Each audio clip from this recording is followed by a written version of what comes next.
Hi welcome back to our channel. Private స్కూల్లో ఉచిత విద్యా హక్కు చట్టం ప్రకారము ప్రైవేట్ స్కూల్లో 25% సీట్లు అయితే కేటాయింపుకు నోటిఫికేషన్ విడుదల చేసిందండి. దరఖాస్తు చేసుకోవడానికి ఆన్లైన్లో ఫిబ్రవరి 20 తేదీ నుంచి ప్రారంభమవుతుంది. దీనికి రిజర్వేషన్ కోటా వివరాలు అయితే ఎస్సీ వాళ్ళకి 10%, ఎస్టీ వాళ్ళకి 4%, బీసీ మైనార్టీలకు 6% అనేది ఈ సీట్ల కేటాయింపు జరిగింది. ఇవి మొత్తం ఉచిత సీట్లు అండి. గ్రామీణ ప్రాంతాల వారికైతే వారి కుటుంబము వార్షిక ఆదాయము 1.20 లక్షల లోపల ఉండాలి. పట్టణాలలో ఉండే వారికైతే 1.44 లక్షల లోపల వార్షిక ఆదాయం అనేది ఉండాలి. విద్యార్థికి కనీసము 5 సంవత్సరాలు పూర్తి అయి ఉండాలండి.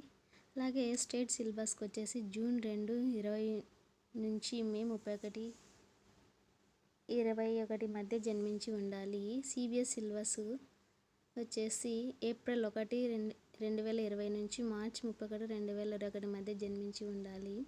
దీనికి అవసరమైన పత్రాలు, దరఖాస్తు చేసుకోవాల్సిన సమయంలో మన దగ్గర ఉంచుకోవాల్సిన పత్రాలు, date of birth certificate and caste certificate and income certificate, Aadhaar card ఇవైతే తప్పనిసరిగా మన దగ్గర ఉండాలి.